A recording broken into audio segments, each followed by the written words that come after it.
بسم اللہ الرحمن الرحیم۔ محترم سامعین، آج آنے والی شب ممکن ہے کہ رمضان کی آخری شب ہو، اور یہ بھی ممکن ہے کہ یہ شب عید ہو۔ بہرحال رمضان کی آخری رات ہو تو اس کی بھی حضور صلی اللہ علیہ وسلم نے بڑی فضیلت ارشاد فرمائی ہے، اور اگر عید کی رات ہو تو اس کی بھی بڑی فضیلت ارشاد فرمائی ہے۔ شب عید رمضان کی آخری رات نہیں ہے،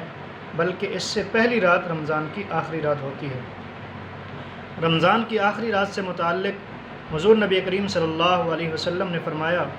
کہ اللہ کریم ہر روز افطار کے وقت 6 لاکھ لوگوں کی بخشش فرماتے ہیں، اور پھر جب رمضان کی آخری رات ہوتی ہے یعنی عید سے ایک دن پہلے کی رات، تو اس میں اللہ کریم اتنے لوگوں کی بخشش فرماتے ہیں جتنے لوگوں کی یکم رمضان سے لے کر آخری رات تک بخشش ہو چکی ہوتی ہے۔ اور دوسری روایت میں حضور نبی کریم صلی اللہ علیہ وسلم کا ارشاد ہے کہ ہر روز افطار کے وقت 10 لاکھ لوگوں کی بخشش ہوتی ہے۔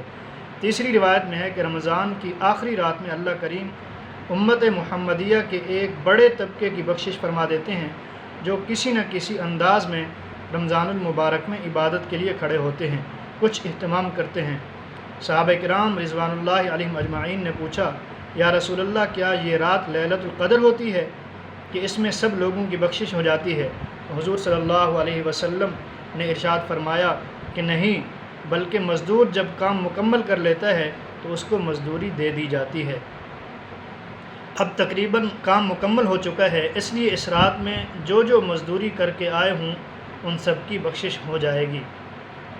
اسی طریقے سے شب عید کی فضیلت نبی کریم صلی اللہ علیہ وسلم نے فرمایا کہ جس نے 5 راتوں کو ذکر و عبادت کے ذریعے زندہ کیا اس کے لیے جنت واجب ہو گئی۔ ان 5 راتوں میں سے ایک عید الفطر کی رات بھی ہے۔ ایک روایت میں ہے کہ جس نے ثواب کی نیت سے عید الفطر اور عید الاضحیٰ کی راتوں میں قیام کیا، ان کا دل اس وقت مردہ نہیں ہوگا جب اور لوگوں کے دل مردہ ہو جائیں گے۔ اس لیے اگر یہ رات رمضان کی آخری رات ہے تو بھی غفلت میں گزارنے کی نہیں، اگر عید کی رات ہے تو بھی فضیلت کے اعتبار سے بہت اہم ہے۔ ویسے بھی شاید یہ رمضان کی آخری رات ہم میں سے بہت سوں کو آئندہ نصیب نہ ہو، یہ رمضان کا آخری دن ہمیں آئندہ نصیب نہ ہو، اس لیے اس ایک رات میں تو ضرور جھولیاں بھریں، خلوتوں میں اللہ کریم کے حضور سر بسجود ہو کر کچھ آنسو بہائیں، اللہ کریم سے نجات مانگیں، اپنی سب سے بڑی حاجت یعنی جنت اور مغفرت مانگیں، اور اپنے تمام نقائص اور اونچ نیچ پر اللہ کریم سے استغفار کریں۔ رمضان کی آخری رات یا آخری دن انتہائی قیمتی ہے،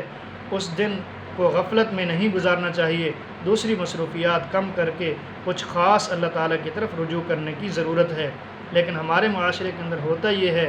کہ آخری رات جو رمضان کی آخری رات ہوتی ہے تو ہم تیاری میں شروع ہو جاتے ہیں، یا عید کی رات ہوتی ہے، چاند رات کے نام سے اس کو مناتے ہیں، بازاروں کے اندر جا کر ساری رات بازار کے اندر گزر جاتی ہے، خرید و فروخت میں گزر جاتی ہے۔ یہ کام پہلے کرنے والے ہیں